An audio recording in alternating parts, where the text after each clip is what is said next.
Another local legend that many of us, younger folks anyway, probably don't know the whole story behind is Al Barnsey. A lot of us know there's a Barnsey Park in Hubbard where the baseball and softball fields are, but that's really the end of the story, not necessarily what happened up until that point. Al Barnsey spent his childhood in Michigan and Washington before his family moved to Brownsmead, Oregon, which is a small community up near Astoria. And back in those days, and still to today, Brownsmead and Napa and Astoria are a bit of a hotbed for basketball and other sports up there. And I think that's where Al's history with sports kind of got started.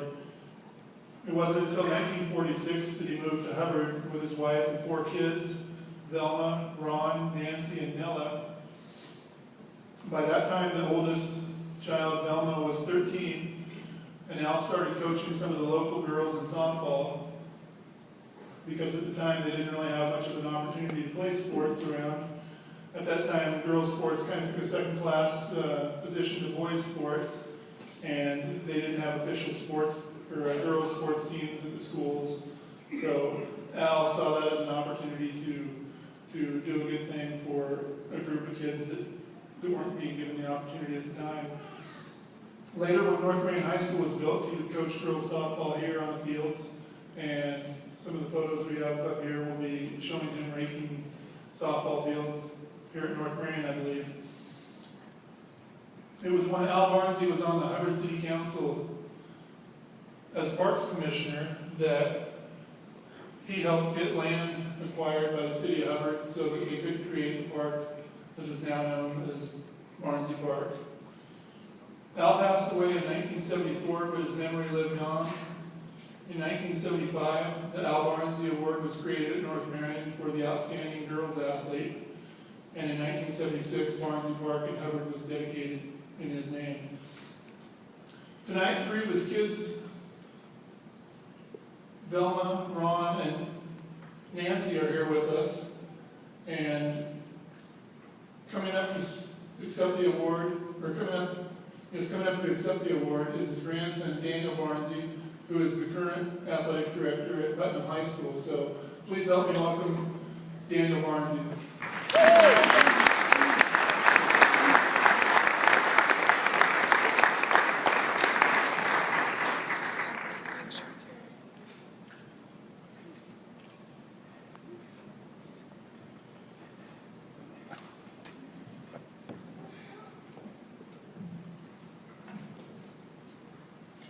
It is truly an honor and a privilege tonight to represent my family, and I'm not going to go through introducing everybody. We have quite a crew here tonight, about 16 of us that came, and it's a great opportunity for us. It's a great opportunity to get together. I think all of you kind of know how that goes with all the busy schedules out there. So we are truly honored that my grandfather Al Barnsey is recognized. I have many memories of him, and mostly just of service.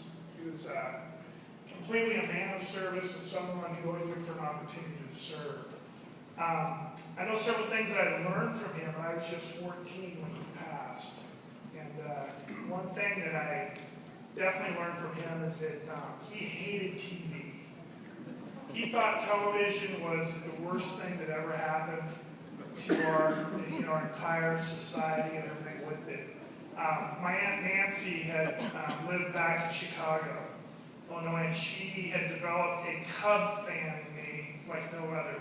We just loved the Cubs. And we'd kind of sneak in on Saturday when the Cubs were on those Saturday games and try to sneak in when Grandpa wasn't around, because he wanted you out throwing the ball. He loved that people participated in it, and he loved that inclusion where you were actively participating. He couldn't stand that anybody would sit idle, and that was a big part of him. The other thing that he taught me was that everything is sport and everything is game. He played sport and game his entire life, and I know he was in bowling leagues and everything in Woodburn until his passing. He was always involved that way and was a part of that. And in that, as a young kid, I know one of the lessons he taught me was, first off, to be a gracious winner. He could not stand any gloating or anything going on with it. It was really about having that kind of discipline to do that, as well as being a humble loser. And that was always instilled in us as grandkids. And I can think of, every time we got together as a family, it was always about gaining with him. And I had a really nice letter that was forwarded to me this last week from two of his niece and his nephew that talked about growing up in Brownsmead in Napa, and it was Coach Al. He's always out coaching his all the kids up in that community. And he came to Hubbard and did the exact same thing because being a part of that. As athletic director of Rex Putnam High School, we have a very storied softball program. It's been one of the best in the state for the last 30 years and continues. And in that, I get to rub shoulders a lot with softball people. I can remember several times being at my grandparents' house, and there's tents and everything out in the yard, people staying there because they would hold softball tournaments.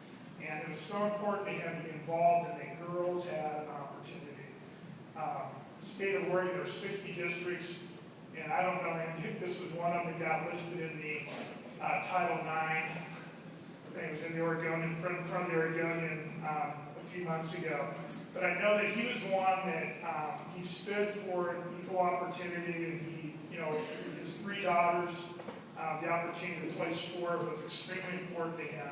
And I know it's truly an honor when he, the award, Al Barnesy Award, was given to the top female athlete. That was truly an honor for him, and it really represented what he stood for women's sports. That I know as my sister, she was in the mid-70s. That's kind of when we first started having sports in high schools and started developing.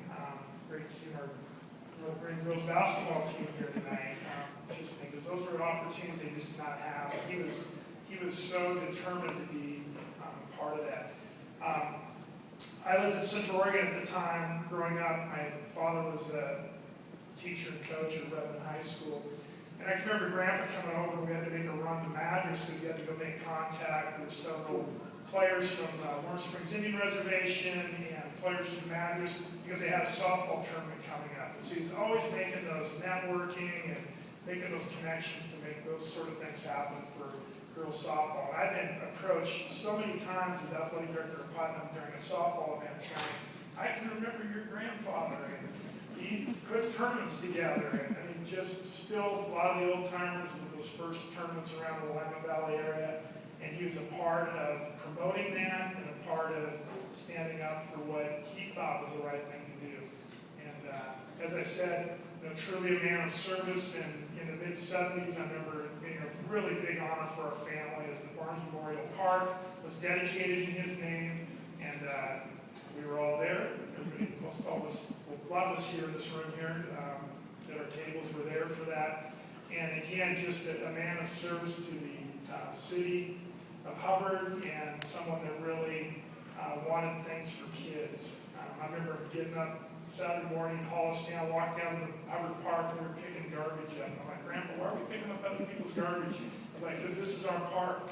And that was just how he stood for that. So I really appreciate this night. It's a great event that you're doing here. And I know on behalf of our family, again, we're truly honored that, that Grandpa Al has received this wonderful dedication. So thank you so much.